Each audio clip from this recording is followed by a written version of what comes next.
بسم اللہ الرحمن الرحیم۔ قرآن کریم میں سورہ ہود میں اللہ تبارک و تعالیٰ نے ذکر فرمایا حضرت ابراہیم علیہ السلام کا، وَلَقَدْ جَاءَتْ رُسُلُنَا إِبْرَاهِيمَ بِالْبُشْرَى قَالُوا السَّلَامَ۔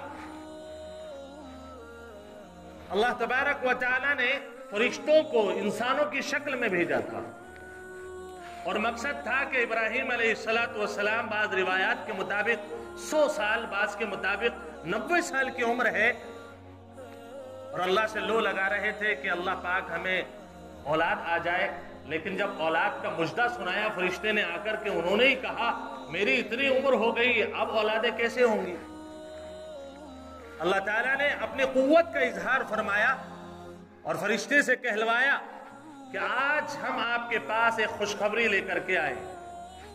میں اس طرف نہیں جاؤں گا، میرا جو پوائنٹ ہے وہ یہ ہے کہ انسان آپ حضرت ابراہیم علیہ السلام کے پاس آئے، آپ نے یہ نہیں پوچھا آپ کا نام کیا ہے، آپ کا کام کیا ہے، آپ کہاں سے آئے ہیں۔ انہوں نے بس یہ کہا کہ ہم آپ سے ملنے آئے ہیں، اور وہ بھی کیسے؟ کہا قالوا سلام، کہا السلام علیکم یا ابراہیم، ابراہیم آپ پر اللہ کی سلامتی ہو۔ یہ جو گریڈنگز ہے اور یہ جو ہمیں تربیت سکھائی گئی ہے، سب سے پہلے ملاقات کا سب سے پہلا لفظ جو ہونا چاہیے وہ سب سے پہلے السلام علیکم ورحمۃ اللہ ہونا چاہیے۔ اللہ فرما رہا ہے قرآن میں، یہ ادب اللہ نے فرشتوں کو بھی سکھایا ہے، اور فرشتوں سے انبیاء کو سکھایا ہے، اور انبیاء سے مجھے اور آپ کو سکھایا ہے۔ مقصد یہ ہے کہ ہم جب اپنے روزمرہ کی زندگی کو استعمال کریں تو ہم ایک دوسرے پر سلامتی کے ساتھ ملاقات شروع کریں۔ اور سلام کے الفاظ بھی میں بارہا کہہ چکا ہوں، لوگ صحیح نہیں کرتے ہیں۔ السلام علیکم، السلام علیکم، وہ دوسری طرف سے جواب دیتا ہے وعلیکم السلام۔ یہ سارے الفاظ بد دعائیں ہیں، سارے الفاظ بد دعائیں ہیں۔ اللہ نے لفظ سلام کا استعمال فرمایا، قالوا سلام، سین لام میم۔ جب تک آپ کے سلام میں سین لام میم نہیں ہوگا آپ کا سلام مکمل نہیں ہوگا۔ فرمایا کہ ان لوگوں نے آ کر کے صرف اتنا کہا تھا السلام علیکم ابراہیم، ابراہیم تم پر سلامتی ہو۔ جواب دیا گیا قال السلام، اس نے کہا، حضرت ابراہیم علیہ السلام نے فرمایا وعلیکم السلام ورحمۃ اللہ، بتائیے آپ آئے ہیں، آپ کا نام کیا ہے؟ کوئی سوال نہیں۔ اللہ تعالیٰ فرماتا ہے فما لبث ان جاء بعجل حنیظ، بس وہ وہاں پر ٹھہرے، جب سلام کر دیا تو مطلب یہ ہے کہ یہ ہم سے ملنے آئے ہیں، ہم سے ملاقات کرنے آئے ہیں۔ آپ نے کہا تھوڑی دیر تشریف رکھیں، میں بس ابھی آیا۔ قرآن یہ کہتا ہے، احادیث میں لکھا ہوا ہے، قرآن کا جو لفظ استعمال ہوا بعجل حنیظ کا مطلب ہے فرائیڈ، ایک بچڑا، روسٹڈ کیا ہوا بچڑا، گئے ذبح کیا، ذبح کرنے کے بعد فوراً گوشت کو تیار کیا اور لا کر کے مہمان کی خدمت میں رکھ دیا۔ یہ ہے صاحب انبیاء کی سنت۔ یہ سنت ہم سے ادا نہیں ہوتی، بہت تکلیف ہوتی ہے، ہمارے دسترخوان وسیع نہیں ہیں، ہم کنجوس ہیں۔ ہمیں تو یہ لگتا ہے جو پیسہ ہمیں دینے آ رہا ہے اس کے لیے تو چائے بھی حاضر ہے، مٹھائی بھی حاضر ہے، رسگلے بھی حاضر ہے، ساری چیزیں حاضر ہیں، لیکن اگر کسی کو دیکھ لیا اجنبی ہے، یا اجنبی نہیں رشتہ دار ہی صحیح لیکن اس سے کچھ ملنے والا نہیں ہے، خدا کی قسم ہم اتنے بڑے کنجوس اور بخیل ہو چکے ہیں کہ ہم اسے چائے پوچھنے کو بھی تیار نہیں ہوتے۔ میرے بھائی، اس بندے کے لیے نہ پوچھو، اللہ کے لیے پوچھو۔ سیدنا حضرت ابراہیم علیہ السلام کی سنت میں آپ کو بتاؤں، اس واقعے میں ایک واقعہ اور پیش آیا۔ وہ پیش یہ آیا، حضرت ابراہیم علیہ السلام کی سنت کہ جب بھی آپ کھانا کھاتے تو کسی نہ کسی مہمان کو تلاش کرتے، کسی نہ کسی مہمان کو تلاش کرتے۔ اسرائیلی روایات کے مطابق ایک روایت میں یہ ذکر ہے، حضرت ابراہیم علیہ السلام ایک دن بازار میں نکلے، کوئی اتنا بڑا پریوار تو تھا نہیں، اور اس وقت تو بیٹے کی خوشخبری دی گئی تھی، بیٹا نہیں تھا، میاں اور بیوی، بھتیجے جو حضرت لوط علیہ السلام تھے وہ دوسری جگہ تھے، کوئی اتنا بڑا پریوار نہیں، کس کو کھلائے؟ روایت کہتی ہے کہ بازار میں نکلے اور جانے کے بعد ایک آدمی کو پکڑا، بھائی صاحب میرے ساتھ آپ کھانا تناول کر لیں۔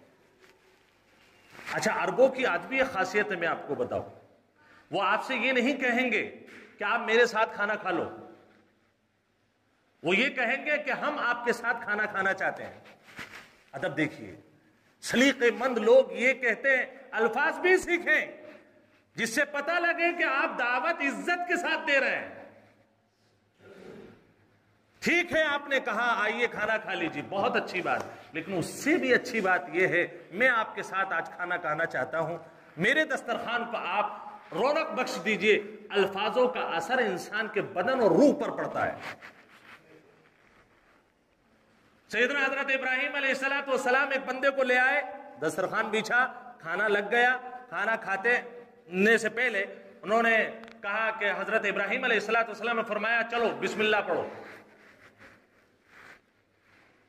اور وہ یہ کہنے لگا بسم اللہ کا مطلب کیا ہے؟ اللہ کے نام سے شروع کرنا۔ انہوں نے سوال کیا یہ اللہ کون ہے؟ اور وہ تو بیچارے لے کر کے آئے تھے کہ کوئی نہ کوئی ایسا آدمی، نارمل آدمی تو ہوگا جو اللہ کو پہچانتا ہوگا۔ آپ نے فرمایا بسم اللہ پڑھو۔ انہوں نے کہا اللہ کون ہے مجھے نہیں معلوم ہے، کیا کہنا چاہتے ہو آپ؟ کھانے کے لیے بلایا ہے آپ نے، یہ کیا پڑھوا رہے ہو آپ مجھ سے؟ حضرت ابراہیم علیہ السلام نے ہاتھ پکڑا اور اٹھا کر کھڑا کر دیا، بولے جو اللہ کا نہیں وہ میرا نہیں، چلے جاؤ۔ حضرت جبرائیل علیہ السلام کو اللہ نے اسی لمحے بھیج دیا۔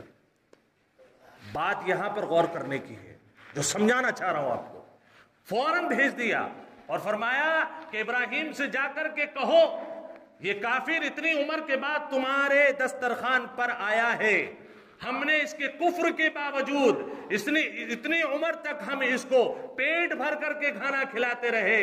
ابراہیم یہ کیا بخیلی اور کنجوسی ہے کہ تم میرے بندے کو ایک لقمہ بھی شرط پر کھلا رہے ہو، یہ تمہارے اور میرے درمیان کا فرق ہے۔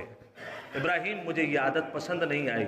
حضرت ابراہیم علیہ السلام دوڑے، بھاگے مارکیٹ کی طرف اور تلاش کیا۔ کچھ دیر کے بعد وہ شخص ہاتھ آئے اور کہا بھائی غلطی ہو گئی، آ جائیے آپ۔ اب وہ کہنے لگا صاحب میں تو ایسے نہیں کھاؤں گا، آپ نے خود ہی تو بھگایا تھا مجھے، وجہ بتائیے، پہلے کیوں بھگایا، اب کیوں لے کر کے آ رہے ہیں آپ؟ انہوں نے کہا بھائی کھانا کھا لیجئے آپ، وہ کچھ راز کی باتیں ہوتی ہیں، سب باتیں اب آپ کو بتائیں نا، اب تو آپ لے کر کے آئے ہیں، میں نہیں آیا ہوں۔ اب پہلے آپ کی شرط پر کھانا چھوڑنا پڑا، اب میری شرط پر کھانا کھانے کے لیے آپ کو بتانا پڑے گا۔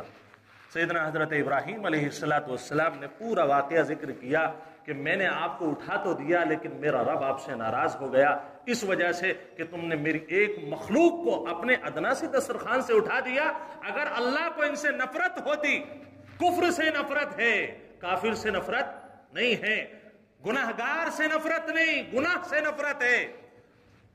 اللہ تبارک و تعالیٰ کا یہ پورا پیغام اس کو سنایا، اور دسترخوان سے جب وہ اٹھا تو وہ شخص کفر سے اسلام میں داخل ہو چکا تھا، کلمہ پڑھ لیا اس نے۔ نبیوں کی سنت ہے دسترخوان کو وسیع کرنا، سخاوت کرنا۔ ہمارے یہاں سخاوت کا کوئی تصور ہی نہیں ہے۔ دو چیزیں سخاوت کر سکتے ہیں آپ، پہلی چیز مال، دوسرا چیز علم۔ میں علم کے سلسلے میں آپ کو بتاؤں، اگر آپ یہ سمجھ رہے ہیں کہ مال کو صدقہ کرنا یا مال کو بانٹنا ہی سخاوت ہے، نہیں، جو آپ کے پاس ہنر ہے اس کو تقسیم کرنا جس سے امت کا بھلا ہو سکے وہ سب سخاوت ہے۔